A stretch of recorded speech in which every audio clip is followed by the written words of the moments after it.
Shalom jemaat Tuhan, dan selamat pagi, dan selamat beribadah, dan selamat Natal. Kita bersyukur karena kasih anugerah Tuhan, kita masih dapat bertemu kembali dalam kebaktian online kita pada pagi hari ini. Oleh karena itu, mari kita siapkan hati kita dan kita datang kepada Tuhan. Tuhan beserta kamu dan beserta kamu juga. Saya gembira apabila mereka berkata kepada saya, marilah kita pergi ke rumah Tuhan. Hai, marilah kita menyanyi kepada Tuhan. Marilah kita bersorak dengan sukacita kepada Juru Selamat yang Maha Kuasa. Allah itu roh, kita harus menyembah Dia dalam roh dan kebenaran. Kemuliaan kepada Allah Bapa, Anak dan Roh Kudus. Puji Tuhan, sekarang dan selama-lamanya. Amin. Haleluya, terima kasih Tuhan. Haleluya, haleluya, glory bagimu Tuhan. Thank you Lord.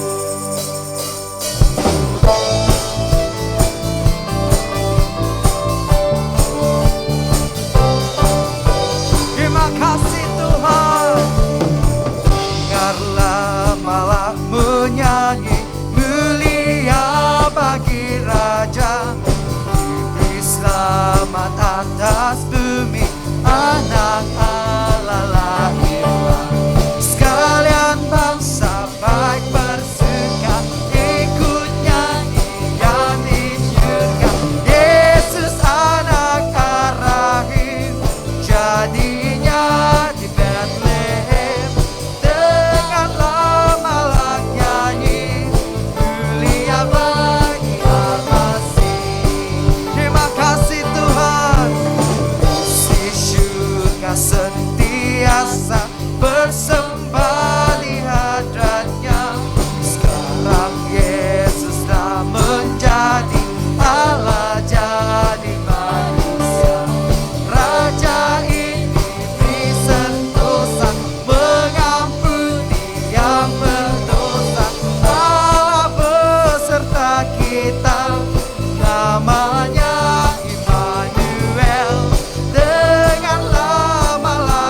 bagimu Tuhan. Gloria, Gloria, Gloria, Gloria, Gloria, Gloria, Gloria. Muliakan Tuhan. Gloria, Gloria, Gloria, Gloria, Gloria, Gloria, Gloria. Muliakan Tuhan. Muliakan Tuhan. Muliakan Tuhan. Terima kasih Tuhan. Terima kasih Tuhan. Haleluya. Terima kasih Tuhan untuk kebaikan Engkau Tuhan di dalam hidup kami. Kami bersyukur Tuhan. Karena firman telah menjadi manusia dan lahir buat kami semua Tuhan. Kau lahir buat kami semua Tuhan. Dan telah menebus kami Tuhan. Terima kasih Tuhan.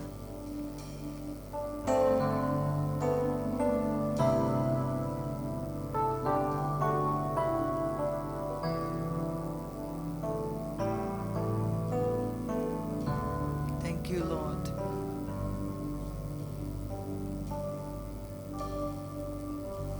Firman jadi manusia. Thank you Lord. Diam di antara kita. Ada hidup terang bagi manusia. Engkau datang bagi kepunyaanku. Amin Tuhan. Firman jadi manusia. Kau diam di antara kami Tuhan. Diam di antara kita. Terima kasih Tuhan. Ada hidup terang bagi manusia. Engkau datang bagi kepunyaanmu. Terima kasih Tuhan. Yesus kaulah juru selamatku. Ku akui Kau Tuhan bagiku. Kau terang bagi saat gelapku. Kau pintu bagi setiap jalan. Thank you Lord, thank you Lord. Firman jadi manusia. Engkau diam di antara kami Tuhan. Diam di antara kita. Amin Tuhan. Ada hidup terang bagi manusia. Engkau datang bagi kepunyaanmu.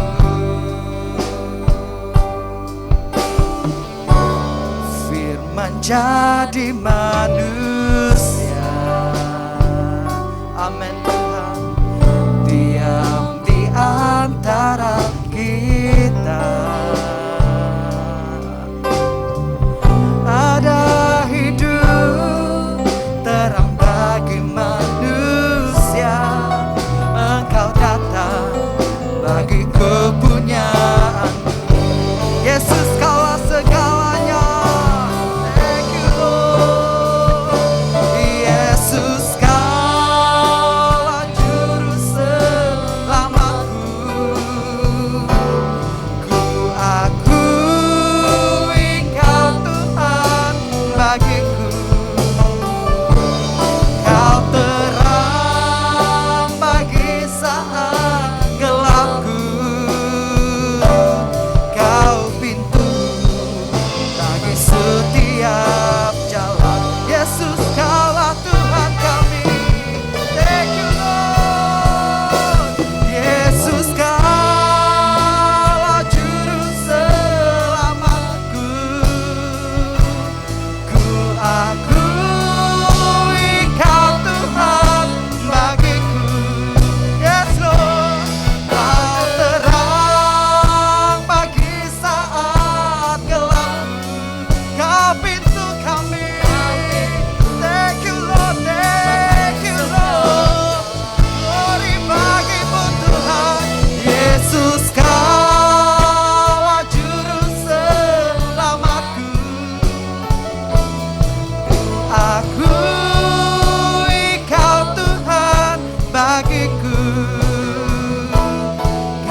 adalah juru selamat kami Tuhan. Kau telah menebus dosa kami Tuhan. Kau telah mati bagi kami Tuhan. Kami sangat bersyukur Tuhan untuk segala yang telah Kau lakukan di dalam hidup kami Tuhan. Kami mau naikkan syukur pujian kami bagimu Tuhan. Syadarabashande, kami bersyukur Tuhan. Terima kasih Tuhan. Dengan hati kami mau katakan Tuhan, Yesus Kaulah juru selamatku. Amin Tuhan. Ku akui Kau Tuhan bagiku. Kau terang bagi saat gelapku. Kau pintu bagi setiap jalan. Yesus Kaulah juru selamatku. Thank you Lord. Kami akui Engkau sebagai Tuhan kami yang hidup dan bertakhta buat kami Tuhan. Thank you Lord. Di saat kami susah Tuhan, Kau bersama dengan kami. Kau pintu bagi setiap jalan. Kau pintu bagi setiap jalan. Bagi setiap jalan. Kau pintu Tuhan. Kau pintu bagi setiap jalan. Haleluya. Biarlah segala kemuliaan bagimu Tuhan. Hormat syukur bagimu Tuhan. Haleluya, haleluya. Terpujilah Engkau Tuhan. Thank you Lord. Mari kita sama-sama ikhtiarkan pengakuan iman kita bersama. Saya percaya kepada Allah yang tunggal, Bapa yang Maha Kuasa, Pencipta langit dan bumi. Saya percaya kepada Tuhan Yesus Kristus, Anak Tunggal Allah, yang dilahirkan oleh anak darah Maria. Dia menderita semasa pemerintahan Pontius Pilatus. Dia disalibkan, mati, lalu dikuburkan. Pada hari yang ketiga, dia bangkit, dia naik ke surga. Dia duduk di sebelah kanan Bapa. Dia akan datang kembali untuk menghakimi orang yang masih hidup dan yang sudah mati. Saya percaya kepada Roh Kudus, gereja sedunia yang kudus, dan daripada rasul-rasul, pengampunan dosa, kebangkitan hidup, dan kehidupan yang kekal. Amin. Shalom jemaat Tuhan, kita bersyukur kita boleh beribadah pada pagi hari ini. Dan kita bersyukur juga untuk kali ini kita juga mengucapkan selamat hari Natal untuk kita semua. Dan juga selamat menyambut tahun baru. Semoga kita terus menikmati berkat-berkat kelimpahan Tuhan dan berkat penyertaan Tuhan dalam hidup kita. Dan yang pertama saya mau umumkan bahwa kita akan mengadakan kebaktian secara fisikal pada 3 Januari tahun 2021, dan kita berdoa supaya kita semua dapat mematuhi SOP yang dijalankan. Bahkan kita juga mau berdoa sungguh-sungguh supaya kes COVID di negeri Sabah, secara khusus juga di bagian Kota Kinabalu hingga Ketuaran, kita berdoa kes semakin menurun dan dapat dikawal. Kita akan beralih dari zon merah kepada zon hijau, di mana kita berada di zon yang bebas COVID-19. Dan kita berdoa untuk persiapan-persiapan kita untuk mengadakan kebaktian secara fisikal. Sebab itulah kita mohon sokongan doa daripada jemaat supaya setiap perancangan kita dapat berjalan dengan baik. Mari kita siapkan hati kita, siapkan keluarga kita untuk kita bersama-sama beribadah di dalam gereja. Tapi kita juga mau memberitahukan bahwa untuk golongan berisiko, setakat ini kita tidak maklumkan bahwa kita masih tidak membenarkan untuk golongan yang berisiko Dan kita berdoalah supaya satu hari nanti kita akan memberitahukan jika kita sudah boleh beribadah bersama-sama dengan keluarga kita. Dan kita memang rindu untuk selalu ataupun setiap minggu beribadah bersama keluarga kita. Namun kita harus patuh akur dengan SOP yang sudah diberikan.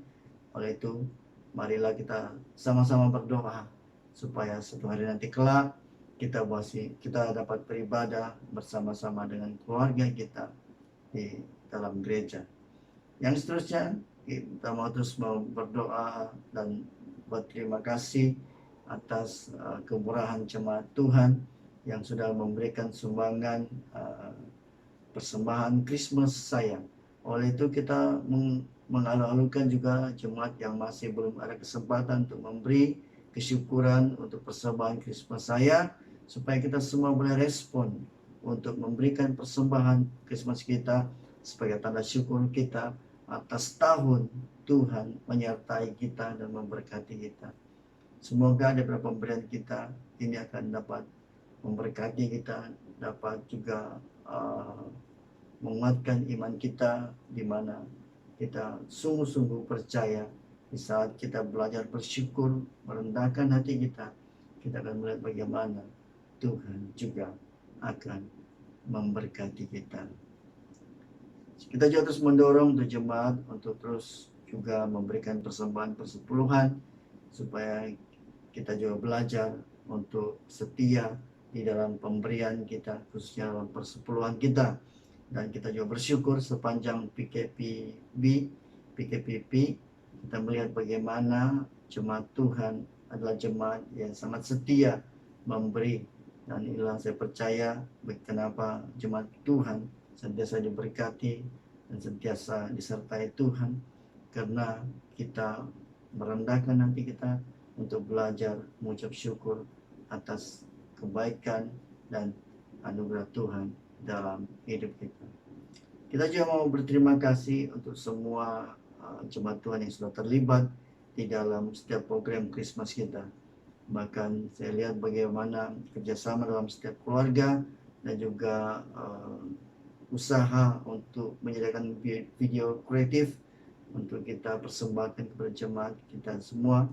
Dan saya percaya ini bukan satu perkara yang sia-sia, tetapi di dalamnya kita akan melihat bagaimana Tuhan bekerja, Tuhan yang menolong kita sehingga kita dapat menghasilkan suatu video yang menarik, yang kreatif, yang dapat memberkati jemaat kita yang lain. Saya pikir ini saja pengumuman dari saya. Semoga Tuhan terus memberkati kita, melindungi kita semua, dan kita terus hidup dan tinggal bersama dengan Tuhan. Tuhan memberkati. Pembacaan firman Tuhan pada pagi hari ini diambil daripada kitab Yesaya bab 9 dari ayat 5 hingga 6. Sebab seorang anak telah lahir untuk kita, seorang putra telah diberikan untuk kita, lambang pemerintahan ada di atas bahunya, dan namanya disebutkan orang, Penasihat Ajaib, Allah yang perkasa, Bapa yang kekal, Raja damai. Besar kekuasaannya dan damai sejahtera tidak akan berkesudahan di atas tahta Daud dan di dalam kerajaannya, karena ia mendasarkan dan mengokohkannya dengan keadilan dan kebenaran dari sekarang sampai selama-lamanya. Kecemburuan Tuhan semesta alam akan melakukan hal ini. Inilah firman Tuhan. Syukur kepada Allah. Shalom, sekali lagi kita bersyukur kita dapat belajar pagi hari ini untuk mendengarkan firman Tuhan. Sebelum itu, mari kita berdoa. Bapa di surga, bersyukur Tuhan untuk pada pagi hari ini kami datang bersama-sama untuk beribadah. Walaupun kami beribadah secara online atau dalam talian, kami percaya Tuhan, Engkau hadir bersama-sama kami dan memberkati kami, sehingga kami semua Tuhan dapat memahami firman-Mu, dan firman-Mu menjadi kekuatan bagi kami. Kami bersyukur Tuhan untuk waktu ini. Urapilah kami, hamba-Mu Tuhan tidak punya apa-apa, melainkan hamba bersandar kepada Roh Kudus-Mu yang memberikan kami pengertian.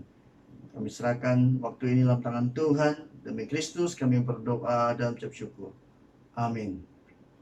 Kita sudah membaca tadi dalam Yesaya pasal 9 daripada ayat 1 hingga 6. Dan daripada petikan ini saya mau angkat satu tema, yaitu pengharapan di dalam Natal. Ya, jadi di dalam Natal itu sendiri ada pengharapan, ada kabar baik, ada berita baik, dan juga di mana Yesus hadir memberikan kita kemenangan, memberikan kita satu pembebasan dan penyelamatan. Satu kisah hari itu dulu saya berdepan dengan seorang bapak yang dimana dia katakan dia sudah tidak ada harapan karena istrinya sudah meninggalkan dia. Bahkan lebih dia sakit lagi apabila istrinya itu berkawin dengan orang lain. Dia meninggalkan suami itu dengan anak-anaknya masih kecil, sehingga bapak ini menjadi seorang yang hilang pengharapan. Menurut jirannya, siang dan malam dia hanya minum dan mabuk, dan akhirnya dia menjadi seorang yang tidak ada pengharapan. Dan anak-anaknya juga terbiar. Dan itulah kisahnya ketika kita menjadi seorang yang hilang pengharapan. Tetapi di dalam Natal pada tahun ini, pada kali ini, marilah kita melihat kepada Tuhan. Mungkin kita juga mengalami seperti kisah Bapak tadi yang hilang pengharapan. Tetapi sungguh pun kita menghadapi cabaran pada masa ini dalam hidup kita, kita percaya Yesus hadir memberikan pengharapan kepada kita. Nah, di dalam Yesaya pasal 1 ayat 2 hingga 4 ini, di mana kita melihat bagaimana Yesaya menggambarkan keadaan umat Israel pada masa itu, ya, di mana mereka hidup di dalam pembuangan dan di dalam tawanan. Kenapa mereka di dalam pembuangan? Karena mereka memberontak kepada Tuhan. Ini dapat kita lihat dalam Yesaya pasal 1 ayat 2 hingga 4. Katanya, dengarlah hai langit dan perhatikanlah hai bumi, sebab Tuhan berfirman, aku mengenal pemiliknya, tetapi Israel tidak, keledai mengenal palungan yang disediakan tuannya, tetapi umatku tidak memahaminya. Celakalah bangsa yang berdosa, kaum yang syarat dengan kesalahan, keturunan yang jahat, anak-anak yang berlaku buruk. Mereka meninggalkan Tuhan, menista yang Maha Kuasa Allah Israel, dan berpaling membelakangi Dia. Inilah keadaan umat Israel pada masa itu. Mereka meninggalkan Tuhan, menista yang Maha Kudus Allah Israel, dan berpaling membelakangi Dia. Di sini kita melihat mereka memberontak kepada Tuhan. Dan kalau kita baca di ayat Yesaya pasal 1 ayat 10 hingga 15 itu digambarkan bahwa dosa mereka lebih teruk daripada Sodom dan Gomora. Yaitu kalau kita baca juga dalam Yesaya pasal 1 ayat 21, katanya kota suci menjadi kota sundal. Nah, jadi inilah gambaran bagaimana kejahatan dan mereka berpaling menolak Allah pada masa itu, sehingga mereka dihukum dengan penawanan Yerusalem oleh bangsa Asyur, sehingga mereka disebut sebagai orang-orang yang tinggal di dalam pembuangan. Apa yang kita pelajari adalah ketika berlaku pemberontakan di dalam hidup kita tidak akan lebih baik seperti bangsa Israel ini. Mereka dihukum Tuhan, akhirnya mereka tinggal sebagai diperhambakan, bahkan tinggal sebagai yang disebut orang yang tinggal di dalam pembuangan. Nah, akibat daripada semua itu, akibat daripada pemberontakan mereka, mereka ditawan, mereka hidup menderita, maka mereka menantikan satu sinar yang akan memberikan pengharapan. Ya, jadi sebelum kita melihat bagaimana Allah, bagaimana Yesaya menggambarkan, sungguh pun mereka memberontak kepada Allah, tetapi Yesaya sudah menggambarkan akan ada satu pengharapan. Tetapi sebelumnya, bagaimana keadaan mereka ketika mereka hidup memberontak kepada Tuhan? Yang pertama, mereka hidup di dalam kegelapan. Di dalam Yesaya 9 ayat 1 hingga 3 katanya, bangsa yang berjalan dalam kegelapan telah melihat terang yang besar. Mereka yang diam di negeri kekelaman, atasnya terang telah bersinar. Engkau telah menimbulkan banyak sorak-sorak dan sukacita yang besar. Maka mereka telah bersukacita di hadapanmu, seperti sukacita di waktu panen, seperti orang bersorak-sorak waktu membagi-bagi carahan. Sebab kuk yang menekan dan kandar yang di atas baunya serta tongkat si penindas telah kau patahkan, seperti hari kekalahan Midian. Jadi yang pertama, mereka hidup di dalam kegelapan. Yang sungguh pun mereka ditawan, mereka masih meneruskan perjalanan hidup di dalam kegelapan. Artinya apa? Sungguh pun mereka sudah tahu, mereka sudah dihukum Tuhan, tetapi mereka tetap juga hidup memberontak, sehingga mereka dikatakan bangsa yang berjalan di dalam kegelapan. Saya mau highlightkan apa arti kegelapan. Bagaimana, apakah maknanya? Maksud kata bangsa ini berjalan dalam kegelapan. Bagaimana maksud kegelapan itu? Bagaimana keadaan kegelapan itu? Kegelapan di sini di dalam terjemahan aslinya disebutkan sebagai hosek, ya. Hosek juga boleh kita fahami dengan melihat penggunaan kata pada di kitab yang lain. Di kitab yang lain kita melihat dalam Kejadian 1 pasal 2, di mana dikatakan dalam Kejadian 1 ayat 2 katanya, bumi tidak berbentuk dan kegelapan, yaitu bumi tidak berbentuk dan hosek, ya. Jadi di sini arti hosek ini, arti kegelapan ini kita dapat fahami dengan merujuk kepada Kejadian 1 ayat 2 ini.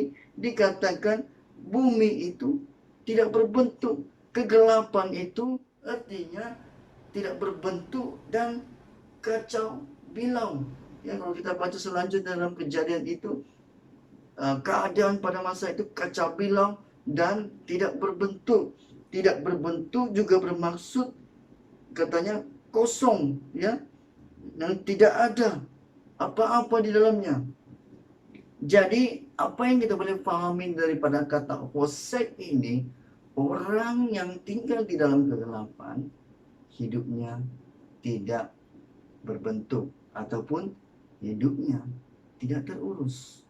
Seperti yang kita lihat Bapak tadi, di mana dia setelah hilang pengharapan, dia hidup dalam kegelapan, hidup dalam kepahitan, hidupnya tidak teratur, hidupnya tidak seperti tidak harapan, hidup dalam kegelapan, hidup yang kekosongan, ya. Jadi akibatnya mereka tinggal di dalam suatu keadaan yang tidak ada pengharapan, dan dikatakan mereka diam di dalam negeri yang kekelaman. Apa maksud kekelaman? King James mentafsirkan, menerjemahkan kata kekelaman itu the shadow of death, yaitu hidup dalam bayangan kematian, ya. Artinya orang yang hidup di dalam kegelapan, orang yang berjalan di dalam kegelapan, hidupnya itu di dalam bayangan-bayangan kematian. Sebab itulah kenapa orang yang hidupnya tidak ada harapan, orang yang hidupnya gelap, akhirnya ada yang sampai bunuh diri. karena kekecewaan, karena kepahitan, akhirnya mereka mengambil keputusan untuk membunuh diri. Dan yang ketiga, sebab kuk yang menekannya, dikatakan kuk yang menekan. Ada gambaran betapa beratnya tekanan yang mereka alami, beratnya beban yang mengikat bahu mereka. Sudahlah mereka berjalan di dalam kegelapan, mereka ini dibayang-bayangi dengan bayangan kematian yang orang yang tidak harapan. Bahkan mereka dibebani ataupun diikat dengan satu beban ataupun satu ikatan yang mengikat mereka, sehingga mereka menjadi seorang yang hidup tidak ada pengharapan. Jadi inilah keadaan bangsa Israel pada masa itu. Mereka hidup di dalam kegelapan. Saya tidak tahu hari ini adakah kegelapan dalam hidup kita. Mungkin juga selama ini kita ada sakit hati dengan orang lain, sakit hati dengan suami atau istri kita. Mungkin ada kekecewaan yang kita alami, sehingga itu menjadi satu ikatan di dalam hidup kita. Apa yang saya mau simpulkan daripada poin pertama ini, orang yang hidup dalam kegelapan, mereka akan diikat, dan kehidupan mereka bukan bertambah baik, maka bahkan hidup mereka bertambah buruk. Keadaan mereka semakin menjadi begitu teruk dan parah sekali. Tapi apa yang penting, walaupun sejauh manapun kita jatuh dalam dosa, ada pengharapan di dalam Yesus. Apa pengharapan di dalam Yesus? Kita baca Yesaya 9 ayat 6. Di sini katanya, sebab seorang anak telah lahir untuk kita, seorang putra telah diberikan untuk kita, lambang pemerintahan ada di atas bahunya, dan nama yang disebut Penasihat Ajaib, Allah yang perkasa, Bapa yang kekal, Raja Damai. Disebutkan di sini ada beberapa karakter ataupun sifat ataupun nama Yesus. Di sini disebut penasihat, ya. Kalau di terjemahan awalnya, penasihat dan ajaib itu dipisahkan. Jadi kalau kita hitung di sini ada 4 karakter ataupun sifat Yesus ketika dia datang dalam dunia ini.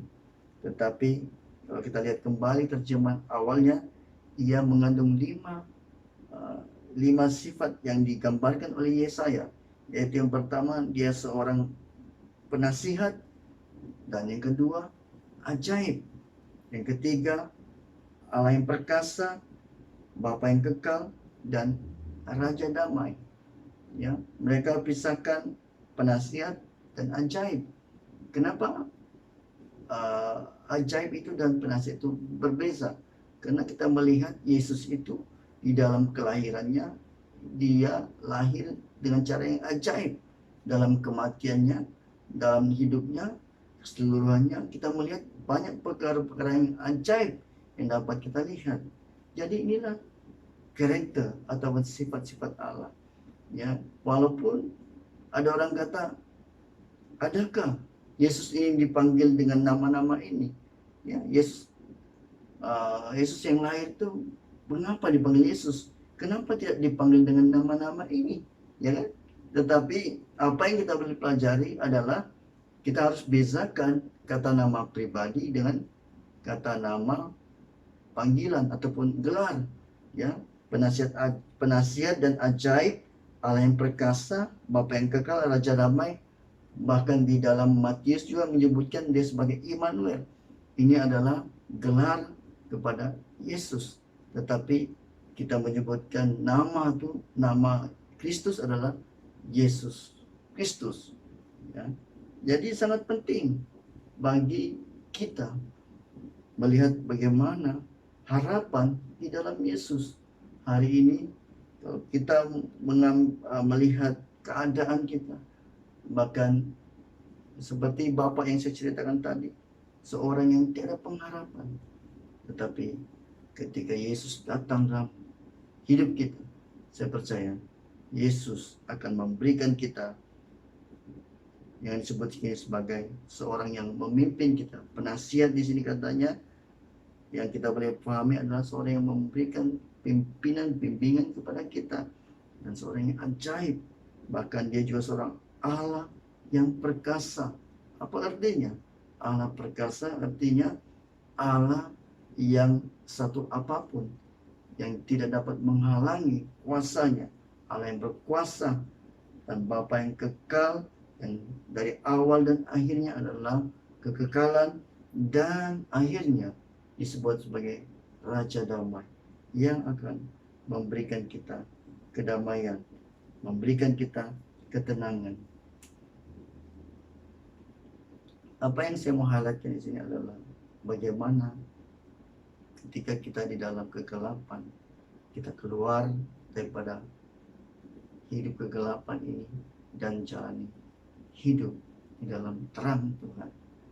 Ketika kita mulai menyimpan kesakitan kita, kepahitan kita, maka kepahitan itu akan menguasai kita.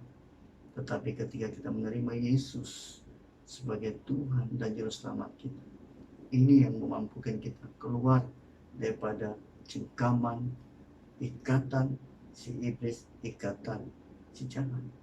Ada orang yang dia membenci seorang itu, tetapi ketika dia sudah boleh menerima Yesus, ketika dia melihat kepada Yesus, hatinya disentuh, hatinya dijamah, sehingga dia boleh mengampuni. Ketika kita ada kemampuan untuk melepaskan pengampunan, saya percaya bukan karena kekuatan kita, tetapi Yesus sebagai yang disebut sebagai penasihat. Yesus disebut sebagai seorang yang ajaib, ajaib dalam perbuatannya, ajaib dalam pimpinannya, dan Allah yang perkasa, Bapa yang kekal, dan akhirnya ketenangan, kedamaian Tuhan diberikan kepada kita, sehingga daripada semua pimpinan Tuhan ini memampukan kita mengampuni, memampukan kita untuk melihat kepada Yesus, untuk percaya kepada Tuhan. Seperti bangsa Israel di sini, ketika mereka masih hidup di dalam kegelapan, ketika mereka masih hidup dalam pemberontakan, Yesaya menubuatkan bahwa ada pengharapan. Sungguh pun kita masih berdosa, kata Paulus, ketika kita masih berdosa, Allah dengan belas kasihan, Allah dengan kasihnya telah menunjukkan kasihnya dan mengampuni kita terlebih dahulu, sebelum kita melihat, sebelum kita sendiri yang melihat bagaimana kita harus mengasihi Tuhan, tetapi Allah terlebih dahulu mengasihi kita, sehingga itu yang memampukan kita mengenal, melihat, dan dapat berjalan bersama Tuhan. Hari ini mari kita bersama-sama renungkan kehidupan kita. Saya teringat seorang muda-mudi yang membunuh diri. Kadang-kadang kita pikir, kenapa dia membunuh diri? Dan mungkin kita pikir alasannya terlalu mudah, yaitu dia cemburu dengan orang lain yang mana ibu bapaknya tidak ada. Dia hanya anak yatim piatu yang tidak dapat berkongsi kasih, sehingga dia harus menumpang kasih dengan ibu saudaranya. Ini membuat dia tertekan, sehingga dia mengambil keputusan untuk membunuh diri. Ketika kita berjalan di dalam kegelapan, kita tidak dapat melihat pengharapan itu. Hanya ketika hati kita benar-benar datang kepada Tuhan, dan akhirnya kita dapat melihat terang Tuhan. Di dalam terang Tuhan, Tuhan menunjukkan kepada kita jalan kebenarannya, yang akhirnya kita tidak memilih atau tidak membuat keputusan yang salah. Ketika kita masih hidup di dalam kegelapan, marilah kita kembali melihat kepada Yesus yang akan memberikan kita kekuatan, memberikan kita hikmat, memberikan kita pengertian bagaimana seharusnya kita menjalani kehidupan kita. Mari kita renungkan dalam kehidupan kita dan kita berdoa. Saat ini kita di masa berdoa menyerahkan hidup kita. Bapa di surga yang bersyukur Tuhan buat waktu ini atas kesempatan untuk kami bersama-sama belajar secara singkat dalam Yesaya, di mana Yesaya menubuatkan kelahiran Yesus di waktu umat Israel memberontak dan hidup di dalam kegelapan dan hidup di dalam perhambaan dan di dalam pembuangan, di mana mereka sepertinya orang-orang yang tidak ada harapan. Tapi akhirnya Allah yang penuh belas kasihan, Allah yang mengasihi umatnya, telah menunjukkan terlebih dahulu kasihnya dengan Yesaya menubuatkan tentang pengharapan Mesias yang datang untuk melepaskan umatnya. Hari ini kami bersyukur Tuhan, mungkin kami juga diikat dengan berbagai kuasa-kuasa kegelapan. Mungkin juga kami diikat melalui kami sakit hati, melalui luka-luka yang kami alami akibat perbuatan orang lain. Tapi hari ini kami percaya, ketika kami mengakui dosa kami percaya Engkau mengampuni kami, Engkau membebaskan kami Bapa. Kami bersyukur Tuhan untuk waktu ini. Inilah doa kami Tuhan. Di dalam nama Yesus kami berdoa dan bersyukur. Amin. Marilah kita berdoa seperti yang diajarkan oleh penyelamat kita bersama-sama. Bapa kami yang di surga, dikuduskanlah namamu, datanglah kerajaan-Mu, jadilah kehendak-Mu di bumi seperti di surga. Berikanlah kami pada hari ini makanan kami sehari-hari. Ampunilah kami akan dosa-dosa kami, seperti kami juga mengampuni orang yang bersalah kepada kami. Janganlah bawa kami dalam pencobaan, tetapi lepaskanlah kami daripada yang jahat. Karena Engkau yang punya kerajaan, kuasa dan kemuliaan, sekarang dan selama-lamanya. Amin. Mari kita taruhkan tangan kita untuk kita menerima berkat daripada Tuhan kita. Kasih karunia Tuhan kita dan kasih Allah dan persekutuan Roh Kudus menyertai kita sekalian selama-lamanya. Amin. Jemaat Tuhan yang dikasihi, pergilah dengan damai sejahtera dan layanilah Tuhan dalam nama Kristus. Amin.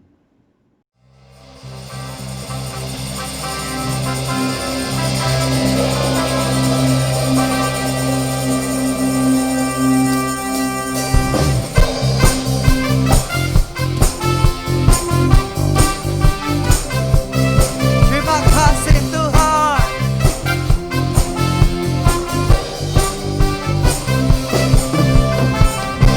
Pujilah Tuhan, pujilah Tuhan, pujilah Tuhan dan agungkanlah namanya. Amin. Sembahlah Dia, sembahlah Dia, sembahlah Dia, Raja di atas segala raja. Ucapkan selamat hari Natal, ucapkan selamat hari Natal, ucapkan selamat hari Natal dari lubuk hatiku. Ucapkan selamat hari Natal, ucapkan selamat hari Natal, ucapkan selamat hari Natal dari lubuk hatiku. Ucapkan selamat hari Natal, ucapkan selamat hari Natal, ucapkan selamat hari Natal dari lubuk hatiku. Ucapkan selamat hari Natal, ucapkan selamat hari Natal, ucapkan selamat hari Natal dari lubuk hatiku. Ucapkan selamat hari